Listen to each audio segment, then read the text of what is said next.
नहमदुहु व नुसल्ली अला रसूलिहिल करीम अम्मा बाद फ़अऊज़ु बिल्लाहि मिनश शैतानिर रजीम बिस्मिल्लाहिर रहमानिर रहीम। अज़ीज़ दोस्तों, मुझे हकीम मोहम्मद फ़ारूक जावेद की तरफ से आप तमाम सुनने और देखने वालों को अस्सलामु अलैकुम व रहमतुल्लाहि व बरकातुहू। बार बार जो सवाल पूछे गए हैं व्हाट्सएप के ऊपर, एक लंबे अरसे के बाद मैं ये आज और कल से वीडियो शुरू किए। एक तो निस्बत और बैयत के हवाले से था, उसके ऊपर एक छोटी सी वीडियो कल रात मैंने अपलोड की है, वो देखिएगा इंशाल्लाह। उस पर एक सीरीज़ पूरी बनाई जाएगी। दूसरी चीज़ ये है कि हाजत रवाई के अमाल, जो हाजतों के बाद आवरी के लिए जो क़ज़ाए हाजत के अमाल हैं, उनका पूछा गया।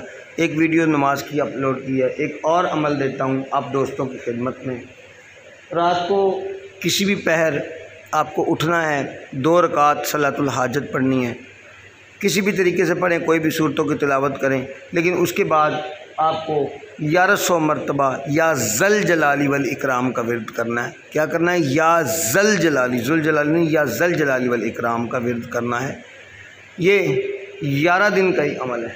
इंशाअल्लाह अज़ीज़ 5वें से 6ठे दिन हाजत की बराबरी शुरू हो जाती है। और दूसरी चीज़ ये है, अगर कोई बंदा रोज़गार से तंग है तो मुसलसल 41 दिन इसी अमल को ही करे। अमल से पहले मुझसे इजाज़त लें, क्योंकि इसके पीछे बहुत सारी रूहानियत चलती है साथ। तो अमल से पहले मुझसे इजाज़त लें। इजाज़त बस मुझे व्हाट्सएप कर दें, मैं इजाज़त आप दोस्तों को दूंगा। उसकी जो भी करना चाहे, जो नमाजी परहेज़ी बंदा है करना चाहे, मकसद मैं उसको अमल का ये तो नहीं है कि कोई तरीका बताऊंगा, तरीका तो मुकम्मल ही बता रहा हूँ। जो बंदा रोज़गार से तंग है वो 41 दिन ये अमल करे। अल्लाह पाक गैब से उसके असबाब पैदा फरमा देता है, जो कि ख़ुद मुसब्बिबुल असबाब है। व आखिरु दावाना अनिल हम्दुलिल्लाहि रब्बिल आलमीन।